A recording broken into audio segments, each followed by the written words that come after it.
It's 3:17 in the morning. You're lying in bed, staring at the ceiling. You woke up 20 minutes ago, and you have no idea why.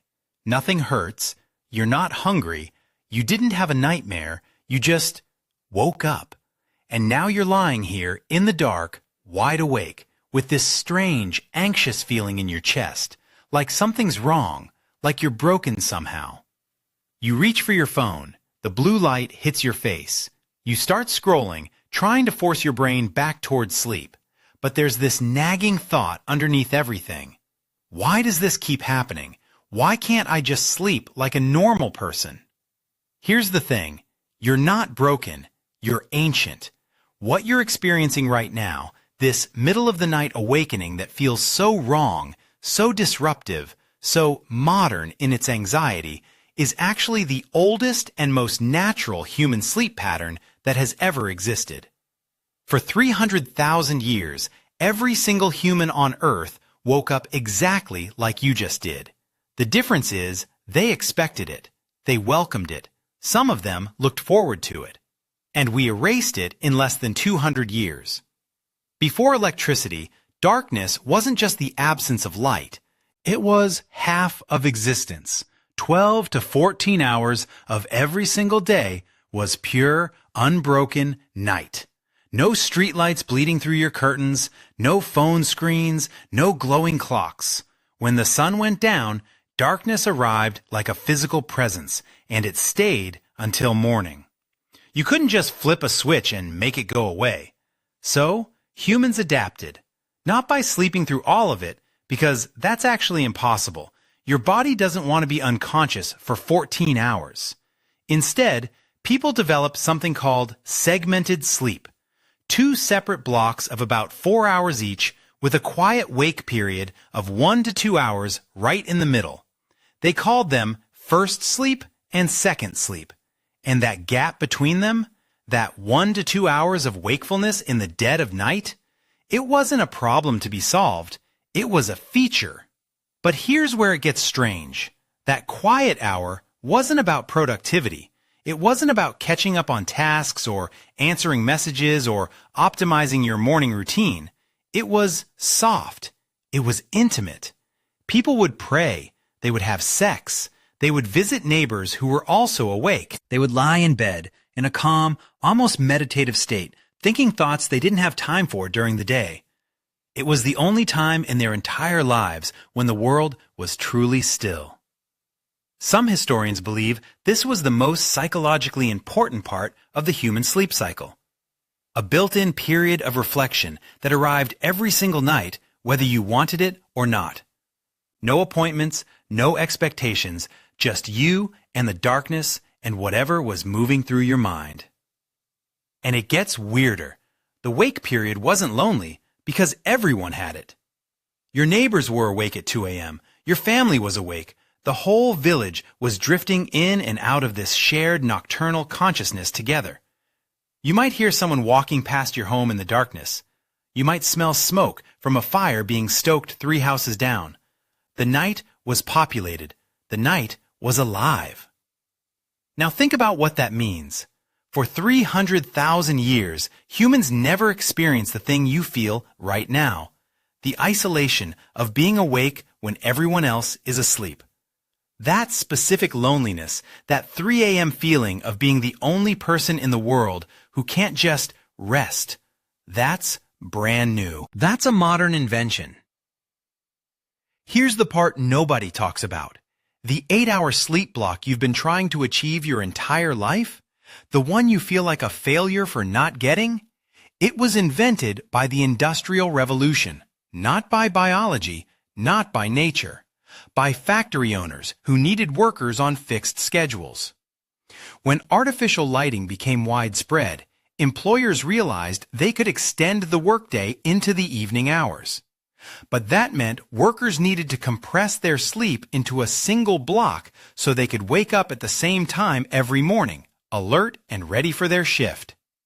First sleep and second sleep got squeezed together. The quiet hour disappeared. And within a couple of generations, everyone forgot it had ever existed.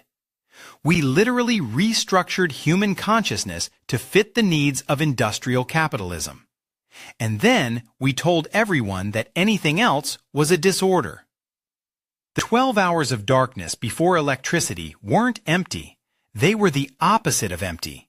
They were where human culture happened.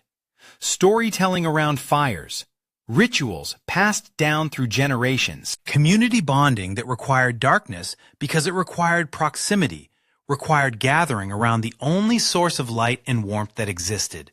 The fire was everything. It was how you saw. It was how you stayed warm. It was the barrier between you and whatever was hunting in the darkness beyond the circle of light. And it was the center of social life. Everyone facing the flames. Everyone close enough to touch. Fear management was a communal activity. You didn't lie alone in the dark worrying. You sat with your people and told stories about the things that scared you, and somehow that made them smaller. The darkness was dangerous, yes, but you were never facing it alone. Now you are. Now you wake at 3 a.m. and you reach for a glowing rectangle, and you scroll through the lives of people who are probably also awake, also anxious, also reaching for their own glowing rectangles. You're surrounded by more humans than any ancient person could have imagined, and you have never been more alone in the dark. Here's the existential gut punch.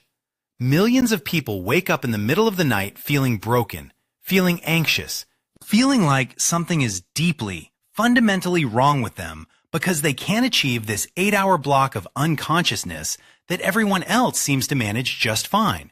They go to doctors, they take pills, they try meditation apps and weighted blankets and white noise machines.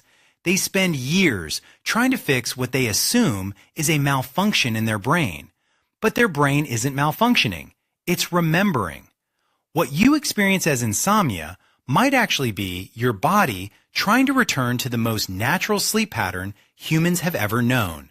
The quiet hour, the soft wakefulness, the space between first sleep and second sleep, where your ancestors prayed and thought and simply existed in the darkness without trying to escape it. We pathologized something that was normal for 300,000 years.